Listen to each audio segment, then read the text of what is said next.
Pour introduire, j'aimerais vous citer l'Épître aux Romains, au chapitre 12, tout début du chapitre 12, les deux premiers versets, où Saint Paul, on en a vraiment l'impression qu'il livre pleinement son cœur. Et je vous l'offre moi aussi comme si c'est moi qui vous le disais, là pour terminer, voilà, avec toute affection. Je vous exhorte, mes frères, par la tendresse de Dieu, c'est beau déjà comme expression, je vous exhorte, mes frères, par la tendresse de Dieu, à lui offrir votre personne et votre vie en sacrifice saint, capable de plaire à Dieu. C'est là pour vous l'adoration véritable. Ne prenez pas pour modèle le monde présent, mais transformez-vous en renouvelant votre façon de penser pour savoir reconnaître quelle est la volonté de Dieu. Ce qu'on a essayé de faire au cours de cette semaine.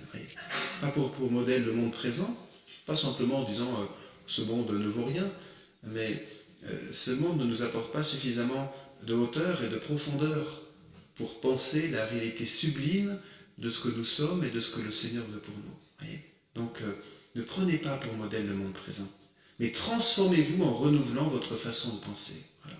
C'est ce que j'ai essayé de vous proposer dans ces méditations pour accompagner l'œuvre de la grâce qui, bien sûr, elle, agit avec puissance en ce lieu, pour nous aider à transformer notre façon de penser. Et j'espère que vous repartirez avec quelque chose d'une façon de penser transformée, qui pourra vous accompagner dans toutes les préoccupations du quotidien, étant bien entendu, j'ai insisté là-dessus hier, qu'une vie chrétienne qui a les yeux tournés vers l'éternité ne néglige pas les réalités terrestres.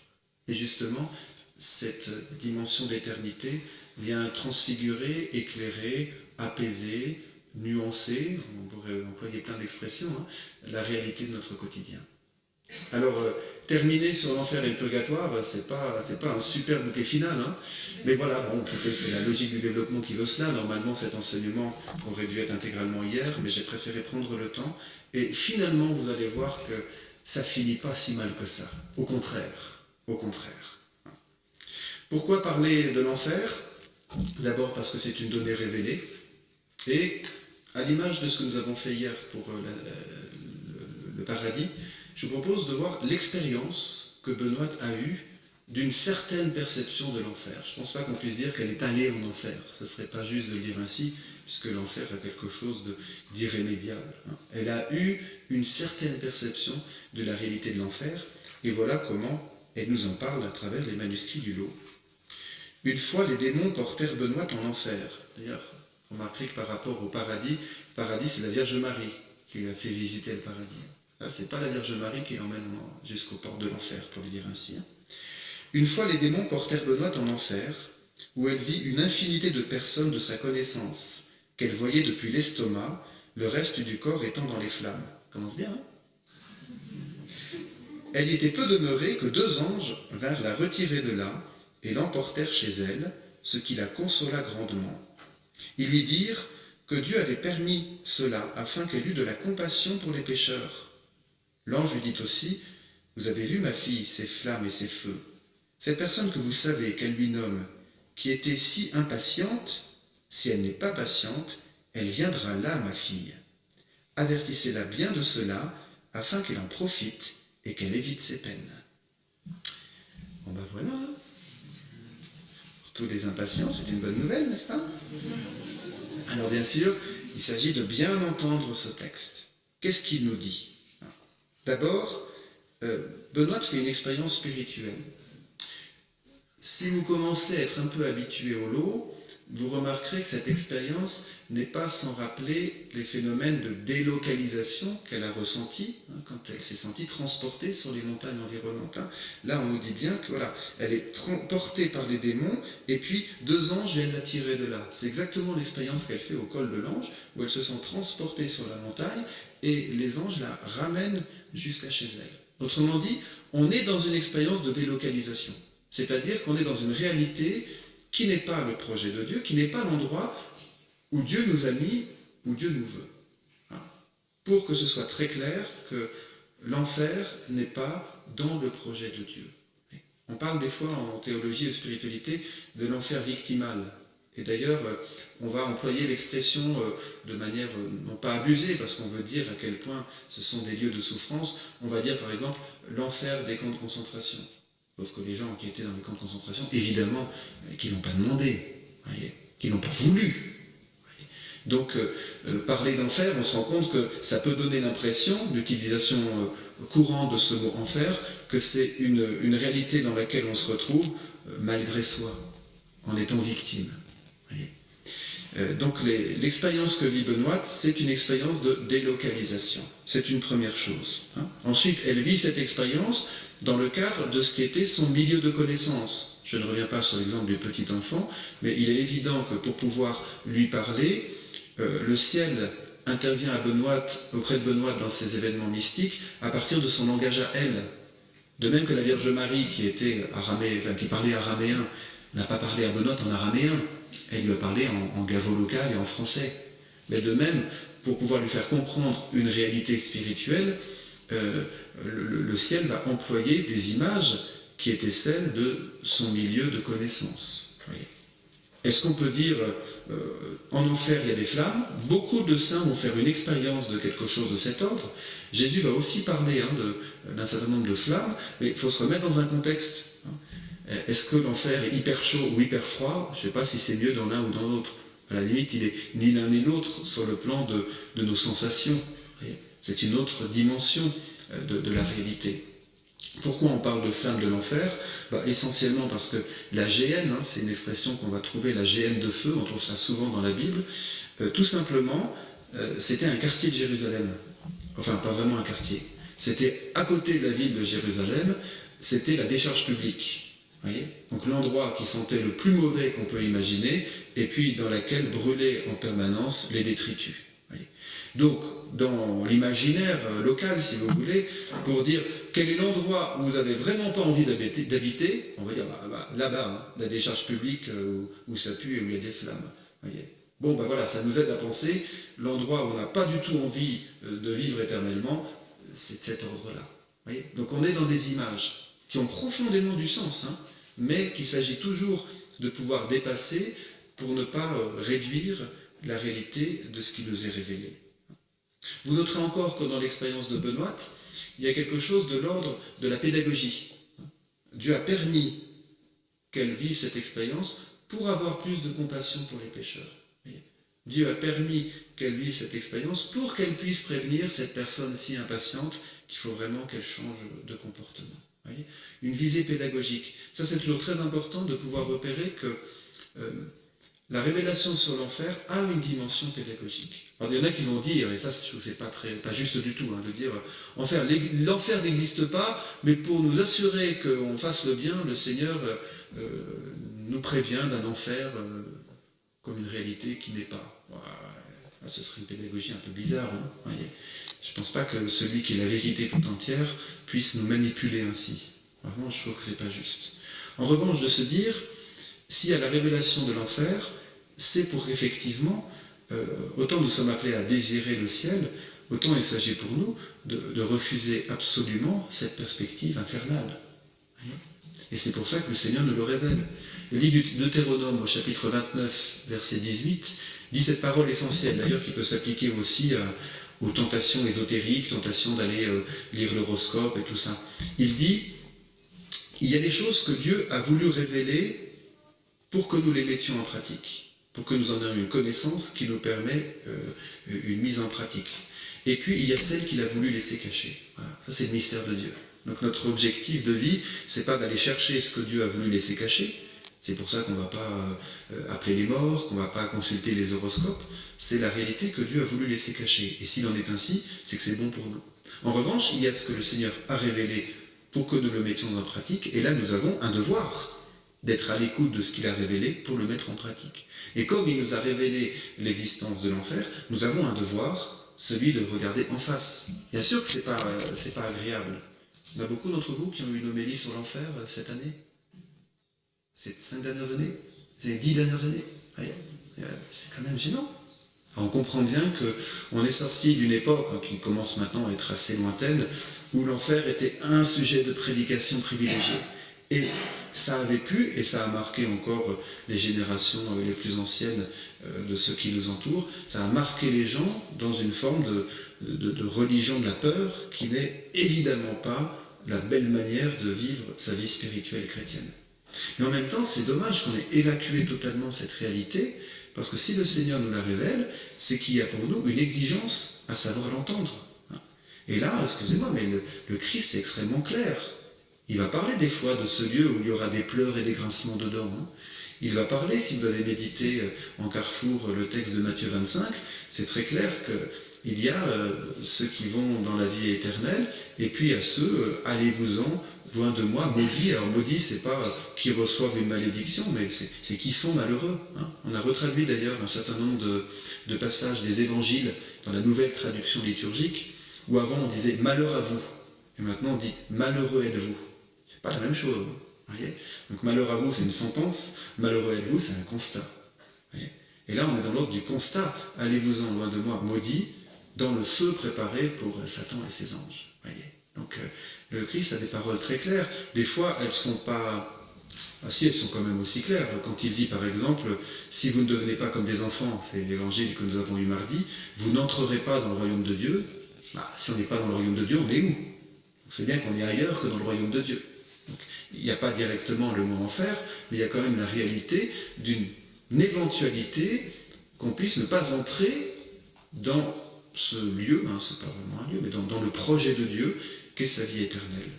Jésus dira encore, notamment quand il va parler des richesses. Plus facile à un chameau de passer par le trou d'une aiguille qu'à un riche d'entrer dans le royaume de Dieu. Waouh! Là, tout de suite, on se dit, riche, c'est à partir d'où? Vous voyez? Pour se demander est-ce que je suis concerné ou pas. Voilà. D'ailleurs, il ne faut pas limiter aux richesses matérielles. Il y a aussi une manière d'être trop riche de soi qui empêche aussi cet accès à la vie éternelle. Luc chapitre 13, verset 24. « Efforcez-vous d'entrer par la porte étroite, car je vous le déclare, beaucoup chercheront à entrer et ne le pourront pas. » C'est une parole de Jésus. Efforcez-vous d'entrer par la porte étroite. Voilà. Il y a quelque chose d'étroit.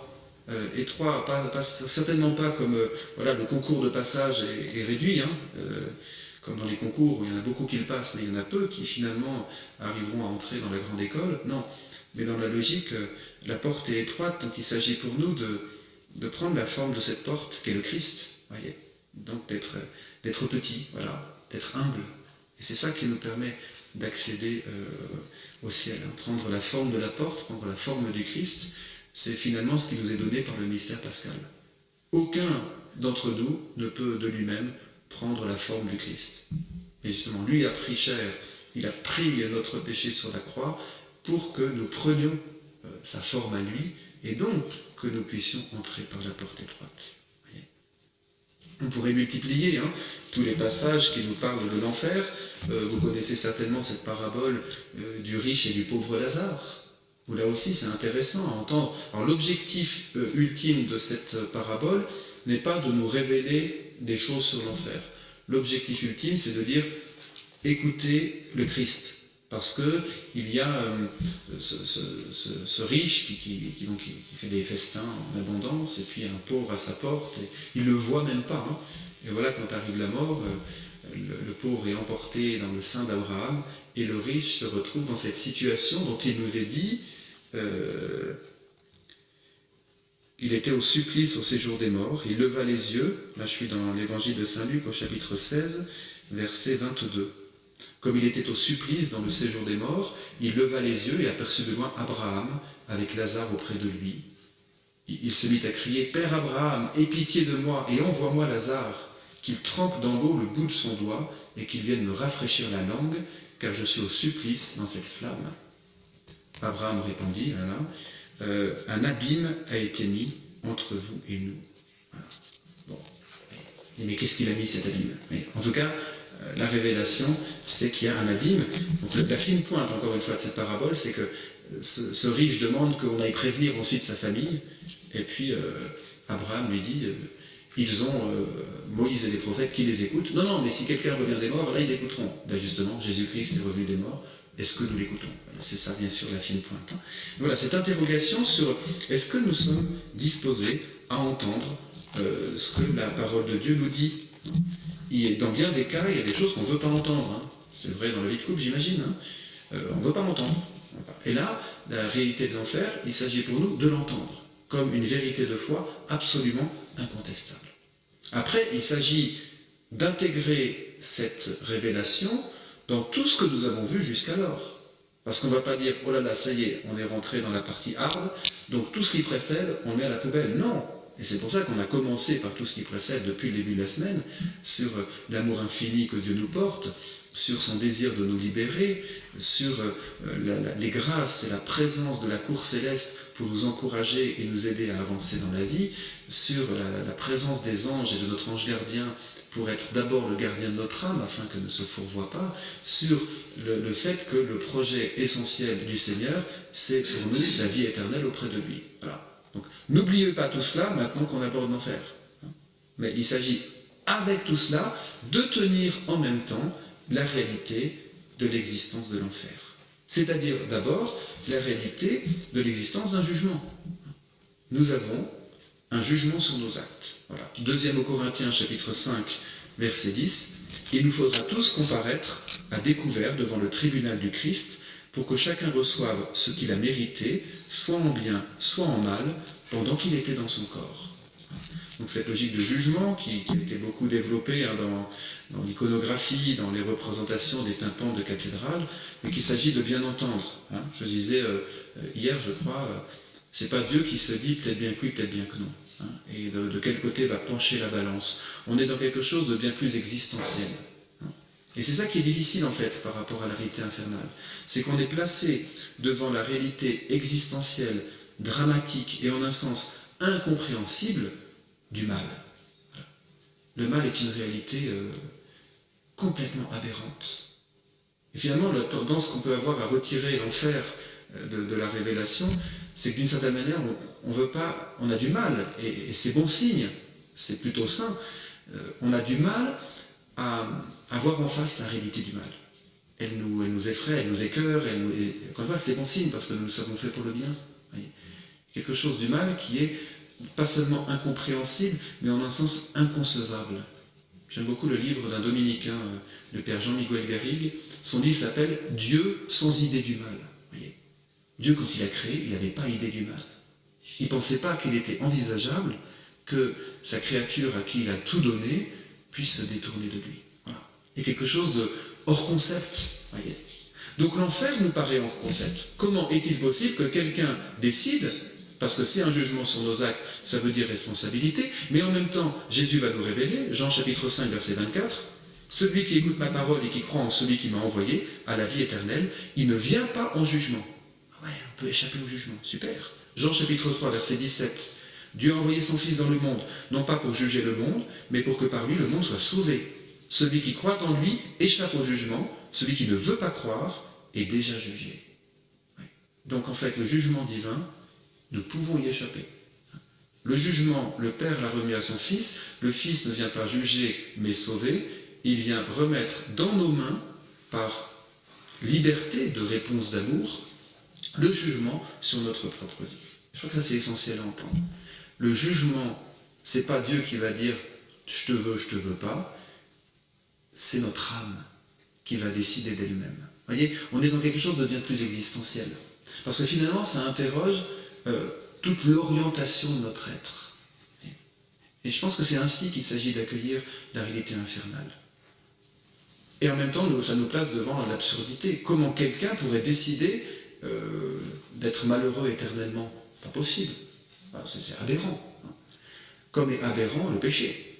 Comment est-il possible qu'on puisse choisir de faire le mal alors qu'on sait très bien qu'il y a un mal et qu'il fera du mal? Et pourtant on le choisit.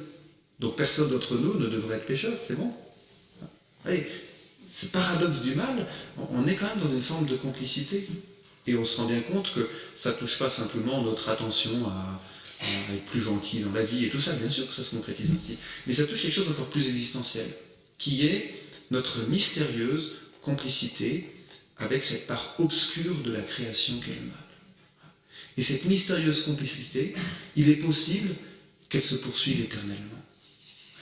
Et que finalement, quand notre âme sera devant le Seigneur, c'est elle qui va se juger d'un jugement qui sera en pleine lumière. Qui va se juger sur quoi? D'une certaine manière, j'emprunte aussi au père Jean-Miguel Garrigue cette interprétation qui me semble bien ajustée. le ciel ne va pas intéresser une âme qui aura été toute sa vie repliée sur elle-même. Parce que la béatitude éternelle, c'est le contraire du repli sur soi. Attention, je ne parle pas de repli psychologique qui serait lié à des blessures. Je vous rappelle les distinctions nécessaires entre péché, limite et faiblesse. Je parle d'un choix de vivre pour soi. Et si ce choix de vivre pour soi vient infuser complètement notre âme pendant notre vie terrestre, eh bien, une fois qu'il s'agira de choisir entre ça éternellement et l'ouverture à l'amour éternel, on choisira de rester dans la logique qui aura été celle de notre vie. Voyez. Donc, c'est vraiment une question de disposition intérieure profonde. Et c'est pourquoi ça interroge une conversion qui est profonde. Je lisais un commentateur, confesseur, qui disait, souvent en confession, on voit les gens qui sont rongés par un cancer intérieur, spirituel, et ils se confessent d'un bouton de fièvre. Voyez. Ah oui, parce qu'on va se confesser de ce qui se voit le plus et ce qui picote. Voyez. Alors qu'au fond de nous-mêmes, il peut y avoir cette obscure complicité avec le mal qui est repli. L'objectif du mal, c'est de nous replier sur nous-mêmes. D'ailleurs, enfermement, on voit bien la logique qu'il y a derrière. Voyez. Donc le choix d'un enfermement. L'âme décidera d'elle-même de vivre enfermée. Voyez. Et elle y trouvera son tourment, puisqu'elle choisira de se détourner de celui qui n'est qu'amour, qui n'est qu'ouverture. Elle ne voudra pas cette ouverture, tout en sachant qu'elle est faite pour cela. Et donc le damné souffre de refuser son Dieu, tout en sachant que son Dieu est finalement le sens de son être. Voyez, cet tiraillement intérieur que vit l'âme damnée. Donc c'est bien clair, ce n'est pas Dieu qui a créé l'enfer, Dieu a créé une chose, c'est l'amour avec nous, la relation d'amour avec nous. Sauf que la relation d'amour implique nécessairement liberté. Et c'est d'ailleurs toujours à évaluer, quand on dit « je t'aime », ou quand on entend quelqu'un qui me dit « je t'aime », d'évaluer, voilà, est-ce que vraiment on est dans un amour qui peut se dire libre, c'est-à-dire l'amour qui ne force pas la réponse. Je peux vous forcer à m'écouter quelques minutes, je ne peux pas vous forcer à m'aimer. Et ça, bien sûr, transposé dans l'infini de l'amour de Dieu, on comprend à quel point Dieu, qui n'est que puissance d'amour, est bloqué devant la liberté humaine, devant le refus. Non pas que Dieu ait créé le refus, non pas que Dieu ait créé l'enfer, mais il est obligé de s'incliner devant notre choix libre. De même que si je mets une feuille entre la lumière qui est au plafond et ma table, il va y avoir une ombre sur la table, je dirais après tiens, je vois plus ce que j'ai écrit là sur ma table, je ne vais pas me plaindre à la lumière qui est de l'ombre. Je vais me plaindre à mon acte de mettre une feuille faisant obstacle entre la lumière et ma table. Donc ce n'est pas la lumière qui crée l'ombre, c'est pas juste de dire que la lumière crée l'ombre. C'est l'obstacle à la lumière qui crée l'ombre. Donc si je décide de m'enfermer, je ne peux pas me plaindre à Dieu. Ce n'est pas le choix de Dieu de m'avoir enfermé, c'est le choix de Dieu de m'avoir laissé libre, et ça c'est son projet. Voyez, et heureusement qu'il y a ce projet-là, si on n'était pas libre, on ne serait pas dans des relations d'amour de créature à créateur. Voyez. Donc voilà, accueillir la réalité de l'enfer comme finalement, j'allais dire, une bonne nouvelle, parce que ça veut d'abord dire que Dieu nous aime dans un amour de liberté. Voilà. Donc ça c'est extraordinaire, quoi, de pouvoir se dire que le Seigneur veut pour nous, malgré toutes nos réticences, nos lonteurs, nos infidélités, pas grave, quoi qu'il en soit, il veut entretenir avec nous une relation d'amour absolument libre. Voilà. L'interrogation, c'est est-ce qu'au plus profond de nous-mêmes, on le veut, dès maintenant et pour l'éternité. Deuxième aspect qu'il nous faut voir, non pas deuxième aspect, encore une fois, paradis et enfer sont les deux réalités essentielles qui nous sont révélées comme étant l'épanouissement éternel de notre existence, deux réalités absolument pas à mettre sur le même plan. D'accord ? Et voilà qu'on va quand même parler du purgatoire. Alors beaucoup diront, purgatoire, on croit encore à ces trucs-là maintenant ? C'est pas un truc du Moyen-Âge, ça ? Et puis, franchement, quand on lit la Bible, le mot enfer, on le trouve, le mot paradis, vie éternelle, royaume des cieux, on le trouve abondamment, mais le terme de purgatoire, on ne le trouve pas une seule fois. Alors, est-ce que c'est pas un truc qu'on a inventé ? Et vous savez, notamment dans les querelles de la Réforme, il y a eu une vraie interrogation des protestants et une réponse de leur part en disant que le purgatoire n'existait pas, donc que la prière pour les morts n'avait pas de sens, et que c'était une invention de l'Église catholique pour trouver d'abord un financement intéressant, puisque ça peut être source de revenus quand on dit prier pour les morts, donc donner des sous pour les morts, hein, les intentions de messe, tout ça. Voilà. Donc on est dans une réalité qui est quand même très complexe. Voyez. Benoît a eu une expérience intéressante, non pas de visite du purgatoire, et d'ailleurs c'est justement intéressant de voir qu'elle a eu une expérience mystique, entre guillemets, hein, toujours plein de guillemets hein, quand on est dans les expériences mystiques, de visite du paradis et d'expérience de l'enfer, mais elle ne visite pas le purgatoire, comme si c'était pas un état, un lieu, hein, mais encore une fois le mot lieu, qu'est-ce qu'il veut dire hein, l'enfer c'est pas au 4e sous-sol, hein, donc c'est une autre expérience qu'elle a au rapport avec le purgatoire, et voilà laquelle. Au commencement de la dévotion, donc on est au début hein, des événements du lot, Benoît venant au lot vit une grande procession qui sortait du purgatoire et que la Mère de Dieu, avec 2 de ses anges, conduisait au lot. C'étaient tous des pécheurs comme nous autres, ayant bien profité des grâces que Dieu et sa Sainte Mère leur avaient faites en ce saint lieu. C'est pourquoi la Bonne Mère les conduisait là pour rendre grâce à ce saint lieu. Voyez, déjà on voit la Vierge Marie qui est conductrice des âmes du purgatoire, c'est joli, hein.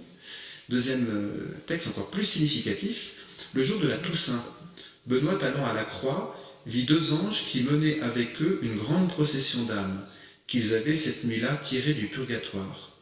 Elle était longue d'au moins 1/4 de lieue, épaisse comme des mouches, on ne touche plus aux mouches du lot, hein. Et chacune de ces âmes avait un flambeau à la main. Les anges chantaient les litanies des saints et les âmes bienheureuses répondaient. Étant au-dessus de la tête de Benoît et environ à 2 pas de ses anges, elle leur dit « Voilà bien des âmes, beaux anges. Il y en a bien plus que vous n'en voyez, qui sont en l'air. » Ces âmes bienheureuses lui disent « Nous allons adorer Dieu, remercier ici notre bonne mère, notre avocate et protectrice. Après, nous allons au ciel, jouir de la gloire éternelle, ce qui réjouit et consola grandement cette bonne fille. » Voilà l'expérience de Benoît. Donc on est dans l'expérience de quelque chose de... Vous voyez, c'est dynamique, on est dans une procession. Donc c'est pour nous dire, on n'est pas dans un état, on est dans une réalité dynamique. C'est déjà intéressant à entendre, hein, par rapport à tout ce que je vous disais aussi de notre vie sur Terre, qui est dans une dynamique. Et finalement, de voir aussi l'étape de purgatoire dans une dynamique. Qui mène à quoi? Qui mène au ciel. Donc il y a quelque chose de profondément heureux dans cet état de purgatoire, qui est que c'est un chemin vers le ciel. Déjà, c'est un peu rassurant. Alors c'est vrai que le terme de purgatoire, c'est pas le plus marketing, hein, c'est pas très vendeur hein, comme terme. Purgatoire, purger, on est dans quelque chose qui donne pas vraiment envie. Et de fait, il y a une forme de souffrance, mais qu'il s'agit quand même d'entendre. Hein. Alors d'abord sur la réalité du purgatoire sur le plan biblique, j'étais en train de chercher mais je ne retrouve plus, je m'étais préparé une petite feuille avec les textes bibliques essentiels sur la réalité de l'enfer, du purgatoire. Je vous les cite juste un petit peu comme ça. Le premier, si vous avez fait attention, dans la chapelle de l'Ermitage, devant laquelle on a célébré la messe avant-hier, il y avait cette parole du 2e livre des martyrs d'Israël, on disait avant, 2e livre des Maccabées, hein, qui dit la prière pour les morts est une bonne chose. Voilà. Il est bon de prier pour les morts. C'est-à-dire, prier pour les morts peut avoir une incidence sur eux. Voilà, si ça a une incidence sur eux, ça veut dire qu'ils ne sont ni en enfer, ni au paradis. Sinon, il n'y a pas besoin d'avoir d'incidence sur cet état définitif. Donc la prière pour les morts nous fait percevoir la réalité d'un état, on pourrait dire un état d'âme, pour ne pas parler d'un lieu, ni d'un temps, un état d'âme, d'une progression de la personne qui, grâce au soutien de notre prière, peut avancer vers le paradis. Voyez ? Donc, on n'a pas le terme de purgatoire, mais on a l'expression d'une réalité qui a conduit ensuite à utiliser ce terme de purgatoire. Dans l'évangile de saint Matthieu, au chapitre 12, le verset 32, vous connaissez par cœur, mais pas moi, alors je dois aller rechercher dans ma Bible. 12 verset 32. On y arrive.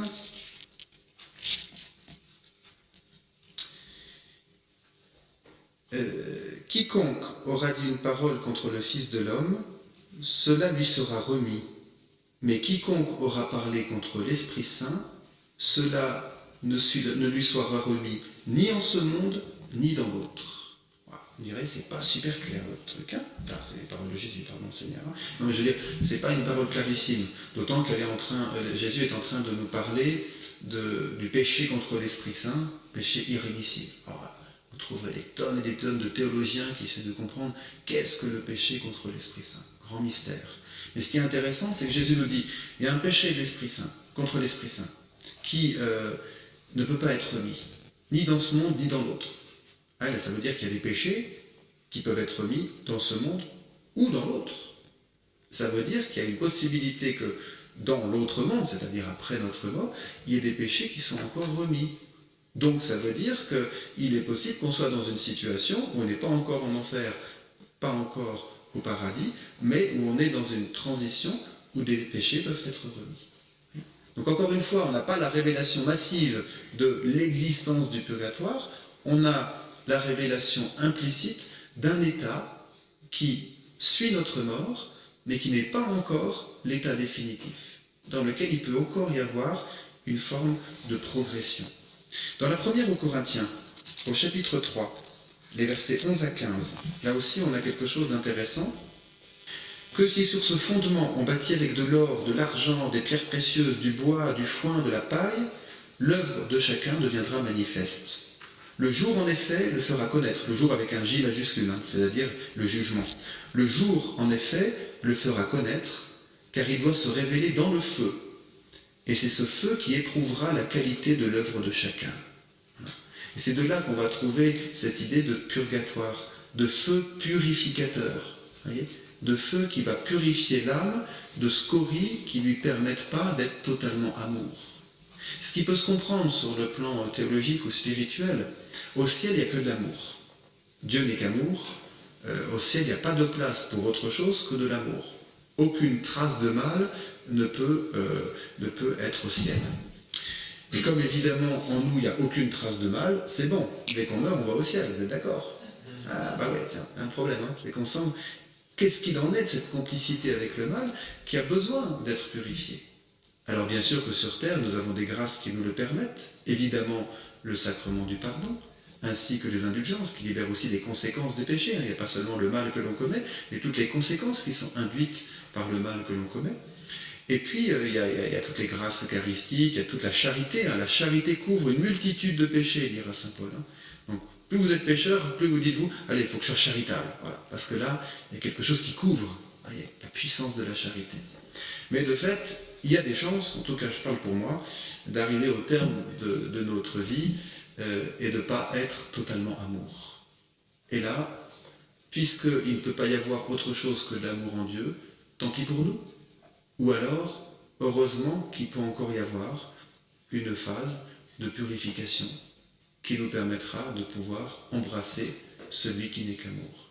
Une phase, le catéchisme des évêques de France qui était sorti en 1991, qui a été un petit peu caché parce que l'année suivante est sorti le catéchisme de l'Église universelle. Or, ce catéchisme de l'Église de France est aussi très beau. Et il dit clairement, le purgatoire n'est ni un temps ni un lieu, on peut plutôt parler d'un état. Voilà. Un état de l'âme avant de pouvoir accéder au ciel. Un état de l'âme, un état d'âme si vous préférez. Un état de notre âme. C'est intéressant à entendre pour ne pas géographiser le purgatoire. Voyez. On est dans une autre dimension de la réalité. Voyez. Un état d'âme qui a besoin de se libérer de ses complicités avec le mal. Du temps de Benoît, c'est quelque chose qu'on exprimait à travers des notions de durée. Si vous lisez les manuscrits du lot, vous verrez qu'on va nous dire telle personne, parce qu'elle a commis tel péché, elle risque 2 mois de purgatoire. La mère de Benoît est pour 3 mois au purgatoire, nous dit un passage des manuscrits du lot, parce qu'elle arrivait en retard à la messe. À bon entendeur, salut. Vous voyez, ce retard à la messe, on comprend finalement, c'est qu'elle n'accordait pas suffisamment d'importance à cette rencontre d'amour. C'est pas la question du retard minuté, c'est la question de qu'est-ce qui habitait son cœur. Et c'est ça qui avait besoin d'être purifié. Voilà. Et Benoît va découvrir aussi qu'en priant pour sa mère, elle peut hâter cela. Voilà. On l'exprimait sous mode de temps pour avoir un point de repère. Vous voyez ? en disant voilà, si l'âme de la mère de Benoît a besoin de 3 mois pour s'ouvrir totalement à l'amour, 6 mois je prie pour elle, ça va hâter les choses. En quelle mesure ça hâte les choses? C'est qu'en fait, quand je prie, je mets de l'amour. Prier pour quelqu'un, c'est une expression d'amour. Et si on met de l'amour sur la table, c'est la matière première que le Seigneur peut utiliser pour justement évacuer ce qui n'est pas amour. C'est important de le voir ainsi et pas de le voir de manière tarifée. Si vous donnez une messe pour un de vos défunts, la valeur de la messe ne tient pas aux 17 € du chèque que vous aurez signé. Que ce soit bien clair. Mais en même temps, le fait que cette intention, ce désir de prier pour votre défunt, vous l'ayez accompagné d'une offrande, laquelle offrande contribue à la vie des prêtres et donc contribue à ce que nous puissions recevoir les grâces qui nous sont nécessaires pour avancer vers le ciel. Mais finalement, tout ça est lié. Donc cet amour qui est exprimé jusque dans mon offrande pécuniaire, c'est la matière première que le Seigneur peut utiliser. C'est important de le voir ainsi, dans la logique de puissance d'amour ou de puissance de mal. Notre mal contribue à alourdir notre monde de son poids de mal. Tous nos actes d'amour contribuent à alléger notre monde du mal et à l'alourdir, dans le bon sens du terme, du poids d'amour. Donc n'hésitons pas à être généreux en amour, parce que voilà, ça fait rayonner davantage l'amour, et c'est cette matière première que le Seigneur peut utiliser pour libérer les âmes qui en ont encore besoin de ce qui leur manque, pour se fondre, pour être auprès, pour embrasser celui qui n'est qu'amour. Donc voilà comment on l'exprimait du temps de Benoît, d'une manière un peu tarifée. Aujourd'hui, vous n'entendrez plus parler de tarifs, parce que la théologie de l'Église évolue aussi, on envisage les choses d'une autre manière. Comment on l'envisage aujourd'hui? L'exemple le meilleur que j'ai trouvé, c'est dans l'expérience spirituelle vécue par une religieuse qui s'appelle Sœur Emmanuelle. C'est pas la Sœur Emmanuelle du clerc, c'est une Sœur Emmanuelle qui a eu une expérience de vision des âmes du purgatoire. Cette expérience a été reconnue par son évêque. Alors c'est pas une vérité de foi, ça fait partie des révélations privées, mais je trouve que cet exemple nous aide à cerner un petit peu les choses. Je l'ai mis en encadré à la page 24. Prenons une image. Un jour, une porte s'ouvre et un être extraordinairement beau vous apparaît. Vous êtes fasciné, bouleversé par cet être de lumière et de beauté, d'autant plus que cet être vous montre qu'il est fou amoureux de vous. Vous ne pouviez pas imaginer avant d'être ainsi aimé. C'est une expérience qu'en font souvent des gens quand ils font des expériences de mort imminente. Beaucoup disent « j'ai rencontré un être de lumière, d'un amour formidable ». C'est intéressant de voir que c'est une expérience dont parlent beaucoup de personnes qui ont vécu les morts imminentes, quelle que soit d'ailleurs leur culture ou leur religion. Je continue. Vous devinez aussi qu'il a un grand désir de vous attirer à lui, de vous étreindre. Et le feu de l'amour qui brûle déjà votre cœur vous pousse à vous précipiter dans ses bras. Mais vous réalisez à ce moment-là que vous ne vous êtes pas lavé depuis des mois, que vous sentez horriblement mauvais, que vous avez le nez qui coule. Est-ce qu'un parent peut aller dire aux enfants de ne pas jouer dehors parce qu'on ne va pas pouvoir finir notre enseignement comme ça? Donc ils aillent jouer au foot ailleurs, merci beaucoup. Voilà. Mais vous réalisez à ce moment-là que vous ne vous êtes pas lavé depuis des mois, que vous sentez horriblement mauvais, que vous avez le nez qui coule, les cheveux gras et tout collés, de grosses taches horribles sur vos vêtements. Alors vous comprenez que vous ne pouvez pas vous présenter dans cet état, qu'il faut d'abord aller vous laver, prendre une bonne douche et ensuite revenir le voir. Toutefois, c'est là la pointe très intéressante, toutefois, on ferme la porte, merci. Toutefois, l'amour qui est né dans votre cœur est si intense que ce retard dû à la douche est absolument insupportable.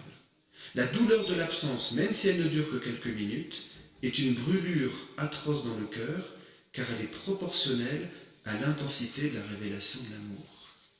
Voyez un peu? Quand nous verrons face à face celui qui n'est qu'amour, tous nos manques d'amour vont nous apparaître d'une manière atrocement brûlante. Mais pourquoi j'ai fait ça? Encore une fois, nos manques d'amour liés à des fautes de notre part, liés à des complicités avec le mal. Pas liés à des blessures psychologiques et tout ça, d'accord?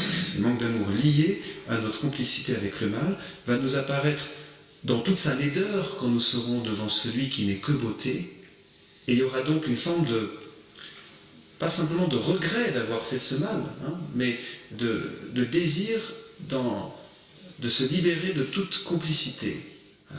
Et ce désir, qui est exprimé ici sous forme d'une douche, voyez.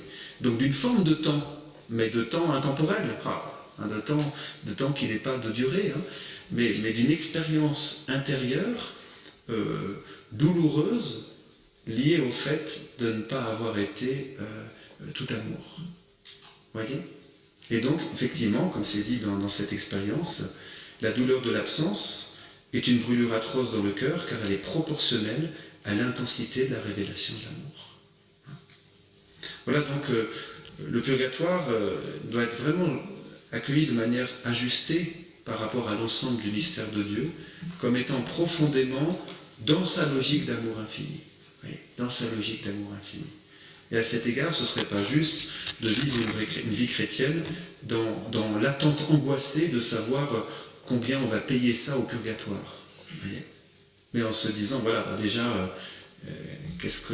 comment je peux répondre plus profondément, plus généreusement, plus librement au Seigneur pour que ma vie soit davantage centrée sur l'amour. Et puis après, se dire, s'il faut ce temps de purification, d'abord, prier pour ceux qui y sont éventuellement afin qu'ils en soient libérés. C'est quand même magnifique, cette communion que nous pouvons avoir avec les autres. Et nous avons la possibilité d'aider les âmes du purgatoire à rejoindre au plus vite celui qui n'est qu'amour. Voilà. Donc assumons cette responsabilité, elle est essentielle, et puis désirons toujours davantage le ciel. Gloire au Père et au Fils et au Saint-Esprit, comme il était au commencement, maintenant et toujours, et dans les siècles des siècles. Amen. Au nom du Père, du Fils et du Saint-Esprit. Amen.